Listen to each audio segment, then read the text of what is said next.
wabarakatuh. Alhamdulillahi rabbil alamin. Arsala rasulahu bil huda wa dinil haqq liyuzhirahu 'ala dini kulli walau karihal kafirun walau karihal musyrikun. Asyhadu an la ilaha illallah wa asyhadu anna muhammadar rasulullah alladzi la nabiyya ba'da. Pertama, marilah kita panjatkan puji syukur kita atas kehadirat Allah Subhanahu wa taala, yang mana Ia telah menciptakan alam semesta yang sangat besar dengan kebesarannya, kemudian disempurnakan dengan kesempurnaannya. Tuhan yang Maha Esa difitnah punya anak, disandingkan dengan Tuhan-Tuhan yang lainnya, tapi nyatanya tetap menjadi penguasa tunggal alam semesta. Itulah Tuhan kita, Allah Subhanahu wa taala, yang telah memberikan kita beribu-ribu nikmat. Sampai hari ini kita semua dapat merasakan nikmatnya. Teman-teman yang di sana yang lagi ngabuburit, yang lagi nunggu buka, yang lagi tiktokan, yang lagi nonton IG, semuanya itu bisa karena ada nikmat Allah Subhanahu wa taala.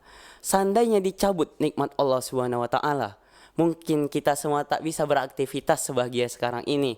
Mungkin kita tak bisa sebebas sekarang ini. Karena apa? Coba bayangkan, Allah cabut nikmat kasih sayang di antara seluruh makhluk hidup yang ada di bumi ini. Mungkin kita di sini tak ada yang saling mentoleransi. Kerja kita setiap hari saling bertarung. Kerja kita setiap hari saling berperang. Mungkin hewan melata tiap harinya ada yang dimakannya. Bahkan dengan anaknya sendiri hewan melata mungkin tak akan memberikan kasih sayangnya. Maka begitu besarlah karunia Allah Subhanahu wa taala, nikmat Allah Subhanahu wa taala. Maka kita sebagai makhluk yang kecil, makhluk yang fana, diciptakan Allah Subhanahu wa taala, tak pantas merasa sombong, karena sombong itu selendang Allah Subhanahu wa taala. Maka kenapa kita berat hanya mengucapkan alhamdulillahirabbil alamin. Kedua, tidak lupa kita bersalawat kepada Nabi yang paling mulia, manusia yang paling mulia, Rasul yang terakhir, dan Nabi untuk seluruh umat, untuk rahmatan lil alamin. Alangkah baiknya kita bersalawat dahulu kepada baginda. Allahumma salli ala sayyidina Muhammad wa ala ali sayyidina Muhammad. Di bulan yang suci ini, di bulan yang Ramadan, mungkin teman-teman semua sedang berjuang mempertahankan puasanya. Ada yang berjuang untuk menahan kata-kata yang macam astaga atau yang lainnya anteng aja atau kondisikan posisinya atau yang lain-lain. Itu Masya Allah, semangat dalam berjuangnya teman-teman. Karena pada hari ini saya akan membahas musuh sejatinya manusia. Ya, kita diciptakan oleh Allah Subhanahu wa taala sebagai manusia. Diciptakan Allah Subhanahu wa taala dari tanah sebagai anak keturunan dari Nabi Adam. Tapi sebagai manusia kita juga memiliki yang namanya musuh.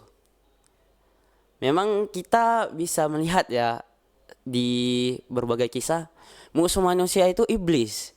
Karena macam Nabi Adam terusir dari surga itu ya karena digoda iblis. Dan untuk ke bawah-ke bawahnya lagi, macam Nabi Zulkifli yang menjadi raja, diganggu sama iblis juga.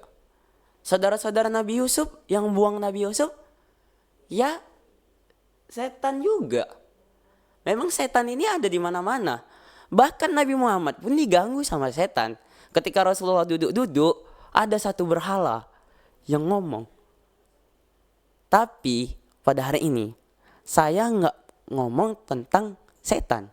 Karena sejago-jagonya setan ngapai kita, sejago-jagonya setan ngapai manusia, ada yang lebih jago lagi. Setan tiap hari ganggu kita tetap kalah sama yang namanya Ramadan. Karena kalau udah Ramadan, setan itu dibelenggu.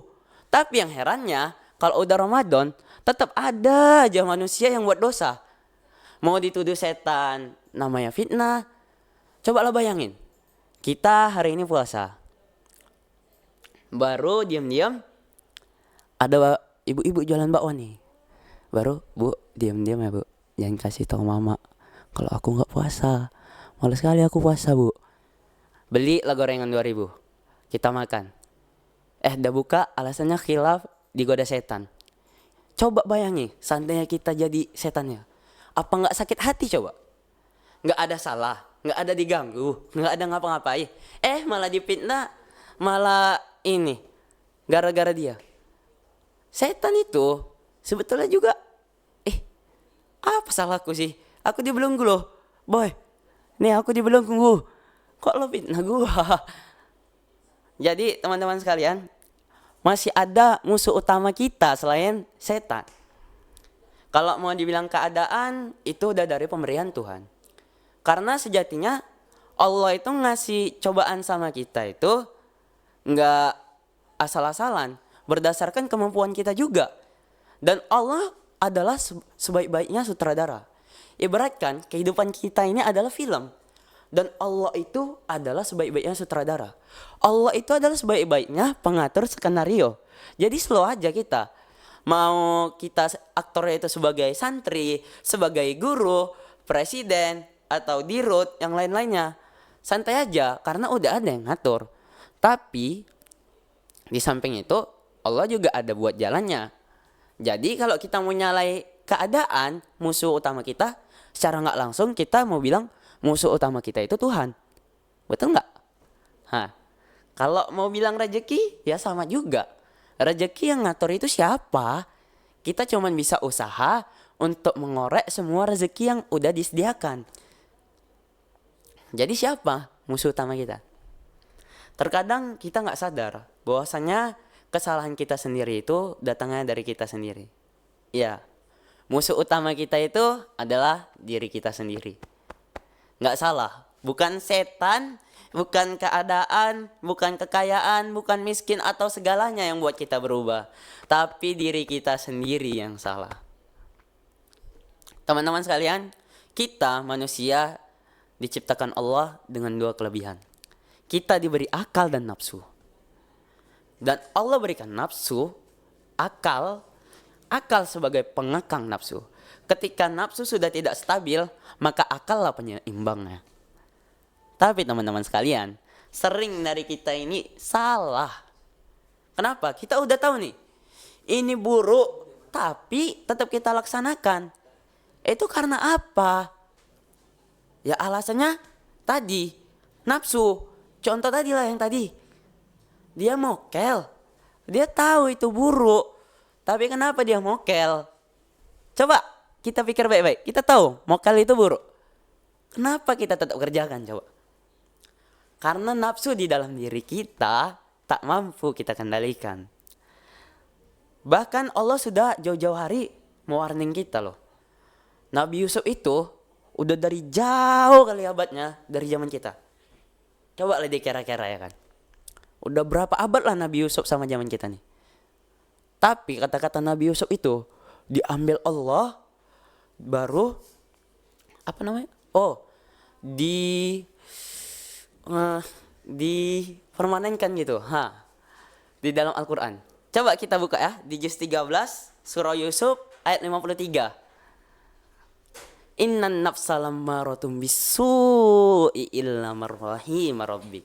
Sesungguhnya nafsu itu membawa kepada kejahatan, kecuali nafsu yang diberkahi oleh Tuhan. Dari sini kita dapat ngambil kesimpulan. Yang namanya nafsu itu ya bawa kita kepada keburukan. Kecuali ya nafsu itu datangnya dari Allah. Memang iya, manusia itu sejatinya sifatnya bukan menahan, tapi mengeluarkan. Tapi kita harus tahu menyalurkannya itu kemana. Ada tempat yang benar. Semuanya itu ada tempatnya. Teman-teman sekalian, seperti yang kita ketahui, nafsu ini sulit dilawan. Dan ada banyak. Contohnya ada lagi. Males-malesan. Siapa coba di sini yang udah pasang alarm nih? Ini udah niat. Ya Allah, aku mau puasa besok ya Allah. Aku mau puasa ya Allah. Mau puasa besok, merojaah 30 juz satu hari. Pokoknya sedekah sama 1000 orang. Yang Masya Allah kan niatnya. Tapi karena ada nafsu, niat tadi itu kayak jadi gak ada apa-apanya gitu. Contohnya gini, teman-teman udah buat alarm nih. Jam 3:05 baru bawahnya jam 3:10. Bawahnya lagi, jam 3:15. Begitu seterusnya sampai azan subuh. Endingnya kenapa? Nggak sahur. Kenapa? Subuhnya lewat. Saat jam 3 alarmnya berbunyi. Tet, tet, tet. Apa yang terjadi? Nantilah. Masih ada lagi. Hidup lagi. Nantilah. Masih bisa jam 4 sahur. Apa endingnya yang di kelima? Recok kali alarmnya. Hapus aplikasi alarm. Dah selesai. Ini kenapa? Karena nafsu yang tidak bisa kita kendalikan. Seandainya kita bisa mengendalikan nafsu, kita tahu rasa kantuk itu tadi. Tapi apa? Setelah kita tahu ngantuk tadi kan, aku mau puasa karena Allah. Langsung cepat-cepat bangun. Aku mau sahur, Mak. Mama belum masak paling di bawah. Langsung ambil Indomie, masak. Tapu, pap, dah sahur. Dah. Menunggu tahajud, ngantuk masih meraja rela ya. Apa? Kita masih tetap berusaha gitu. Tahajud dulu lah sebelum datang azan subuh. Allahu Akbar. Salat tahajud, murojaah, 1 rakaat 1 halaman. Masya Allah. Ini betul-betul definisi Ramadannya itu penuh sama yang namanya lumer nikmat ibadah. Masya Allah kali rasanya. Tapi ya begitulah. Terkadang kita sering dilanda rasa malas. Sampai kita saking malasnya itu kita turuti. Contohnya aja gini. Banyak yang di kalangan ini. Tapi jangan ditiru ya. Contohnya lah. Mokel, Tempus, Budi. Jangan ya dek. Jangan ditiru. Karena ya Allah sudah. Bayanginlah. 1 tahun penuh Allah cuma wajibkan 1 bulan di bulan Ramadan, 30 hari, terkadang 29 hari, kita cuma disuruh wajib berpuasa, kita nggak puasa, makhluk seperti apa kita? Dikasih Allah nikmat, dikasih Allah semuanya, cuman dikasih, Allah cuma minta puasa 30 hari penuh. Yang ada ngelawan, yang ada ya gitulah, Budi, Mokel, Tempus. Astagfirullah. Jadi teman-teman sekalian masih banyak lagi. Contohnya lagi ya nafsu marah. Untuk malas-malasan tadi sebetulnya saya juga punya kuncinya sih. Oke, tunggu dulu. Kuncinya itu ada 5. Masa mudamu, ingat masa mudamu sebelum masa tuamu. Ingat masa sehatmu sebelum masa sakitmu. Ingat masa kayamu sebelum masa miskinmu. Ingat masa kuatmu sebelum masa lemahmu. Ingat masa luangmu sebelum masa sibukmu. Ingat hidupmu sebelum matimu. Hadis riwayat Muslim nomor 7846. Teman-teman, dari sini coba kita bayangkan. Allah nyuruh kita puasa 1 bulan penuh dalam waktu 1 tahun. Allah cuma ngasih perintah dalam 1 tahun 30 hari. Andaikan 1 tahun ada 360 hari, kita cuma diminta Allah 30 hari. Masih ada 330 hari lagi untuk kita hidup seperti biasa, gak puasa. Allah gak nuntut di hari-hari lain itu untuk kita puasa, cuman Ramadan ini doang. Kenapa kita rela mokel, yang lain-lainnya lah yang batalkan puasa? Dan Allah itu nyuruh gak buat keburukan untuk kita loh. Ramadan puasa gak buat kita meninggal. Ramadan puasa gak buat kita sakit. Bahkan yang sakit dikasih keringanan sama Allah. Bahkan menurut penelitian, puasa itu menyehatkan. Dapat mengeluarkan racun yang ada di dalam tubuh. Bahkan meremajakan sel-sel kita. Jadi kalau kita mau buat ada bilang alasan gitu, gak cocok kita bilang ya Ramadan nanti 10 hari aja lah, capek. Gini aja lah, kita dikasih Allah beri-beri nikmat. Kita sebagai makhluk yang diciptakan, pantas nggak melanggar aturan Tuhan? Malu aturannya kita menjadi manusia. Malu aturannya. Setan diusir dari surga cuman gara-gara sombong. Coba kita teliti, kayak mana iblis itu. Bahkan di dalam Al-Quran ditulis, iblis itu sebetulnya nggak membenarkan selama ini kita berbuat buruk. Selama ini kita digoda, selama ini kita dihasutnya. Iblis itu sebetulnya nggak membenarkan. Cuman dosa iblis sombong doang, dikeluarkan dari surga. Tapi kita manusia yang diciptakan Allah Subhanahu wa taala dari tanah, anak keturunan Nabi Adam, banyak membangkangnya, masih dikasih ampun sama Allah. Masya Allah kali. Masih mau melanggar perintah Allah. Coba kalau mau dibandingkan sama setan, sama iblis, lebih banyak lagi dosa manusia kayaknya. Menyekutukan Allah. Coba tanya sama iblis. Iblis ada nggak bilang kalau Isa itu anak Allah? Iblis ada nggak bilang Uzair itu anak Allah? Kenapa manusia mau nurut sama? Kenapa manusia tuh mau menyekutukan Allah? Ya karena nafsu tadi. Banyak yang merasa agama itu mempersulit. Padahal agama itu mempermudah kehidupan kita. Ad-dinu an-nasiha. Agama itu nasihat. Agama ini telah mengatur kehidupan kita. Seandainya kita mau mengikuti aturan agama, hidup kita lurus-lurus aja. Anteng-anteng aja, boy. Nggak nyasar ke sana ke sini, nggak ke sana ke sini. Ya, gitulah.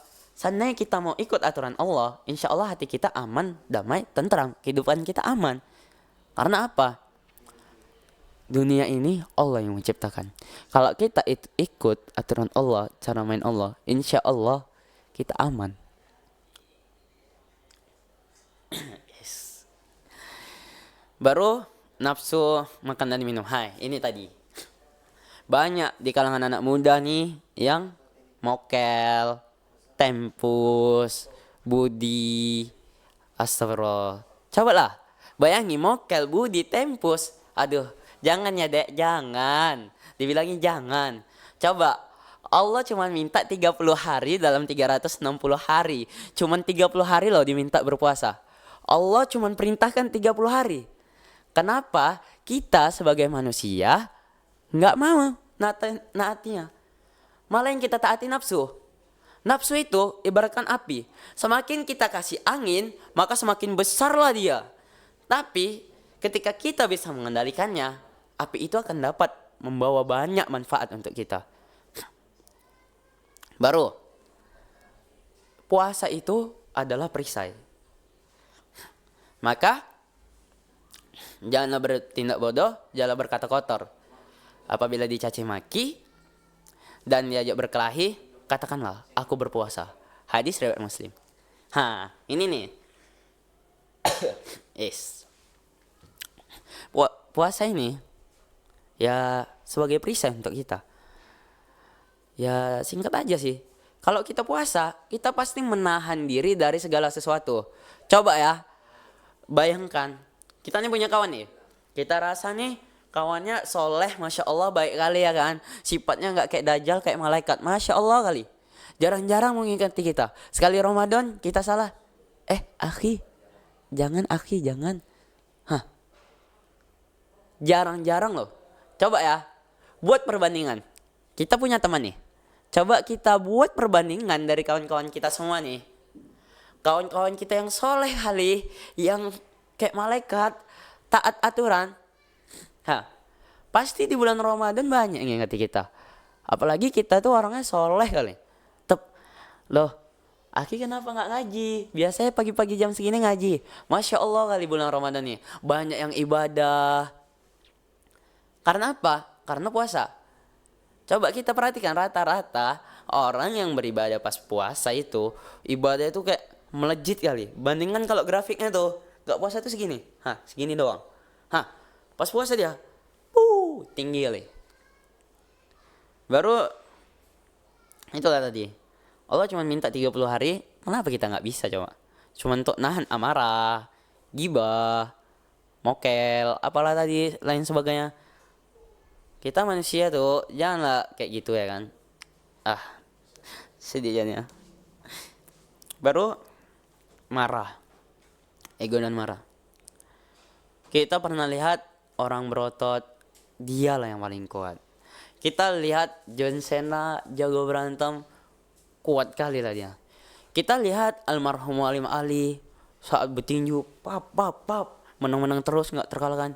Dialah yang paling kuat. It's. Mungkin kriteria kuat di mata kita itu kayak gitu.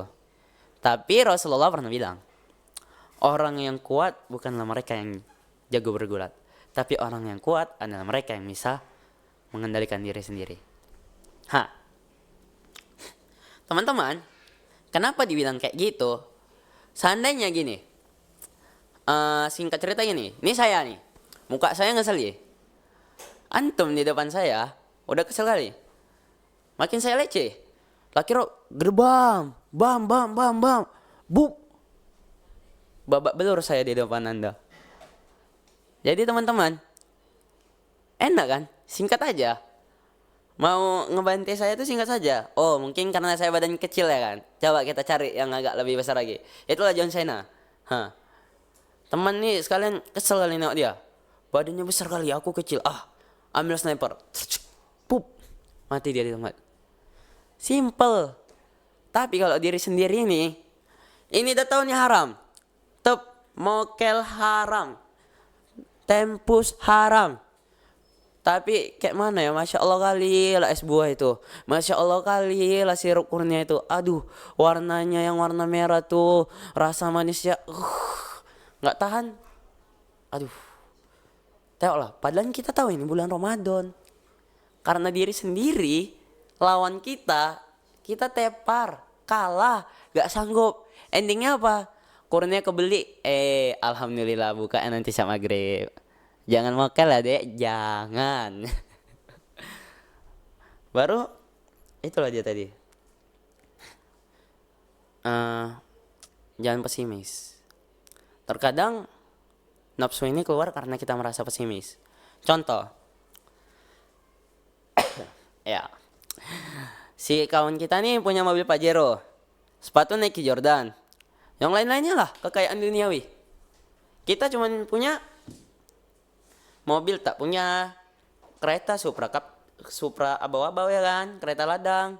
Sepatu ada, syukurnya alhamdulillah lah. Selop swallow kuning keren yang udah gak digigit-gigit tikus sikit gak apa-apa. Karena nengok gaya hedon kawan kita berambisi untuk beli semuanya. Nafsu kita gak ketahan. Apa hasilnya? Kita beli semua gengsi-gengsi itu yang gak ada gunanya untuk kita. Cuman paling nengok orang, tengok tuh sepatu ya harganya mahal kali. Tengok tuh mobilnya, bannya licin boy. Apa? Gak ada yang kita dapat. Coba seandainya kita tidak mengikuti hawa nafsu kita, harta yang tadi kita limpahkan, harta yang tadi yang kita buang sia-sia, itu bisa kita gunakan untuk hal yang lebih bermanfaat. Contohnya, ingat Rasulullah pernah bersabda, demi zat yang jiwa ada di tanganku, tidak berkurang harta seseorang karena bersedekah. Dan ingat, sedekah yang terbaik itu adalah sedekah kepada keluarga. Dari sinilah kawan-kawan, kita bisa lihat, seandainya duit yang tadi kita amburadulkan, kita buang kemana-mana, kita kasih ke teman-teman kita kasih ke adik kita, ayah, ibu kita belikan makanan, kita bersedekah dengan niat yang baik. Apa? Duit tadi bukan cuman jadi benda yang gak berguna, tapi malah kita menjadi investasi dengan Allah. Dan ya harta tadi itu gak kurang. Gak percaya? Harta yang disedekahkan itu gak kurang. Gak percaya? Oke. Kita ambil dari cerita Abdurrahman bin Auf. Ketika itu ada yang rugi karena dia panen kurmanya busuk semua. Abdurrahman bin Auf punya kurma bagus. Ia tukarkan semua kurma bagus itu dengan kurma busuk.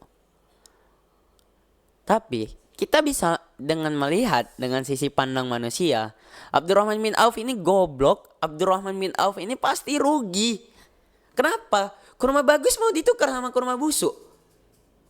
Coba pikir-pikir lagi. Yang ada nggak lama kemudian datang rombongan dari Syam. Mau beli kurma busuk untuk jadi obat. Dah, itu bukti, itu pelajaran.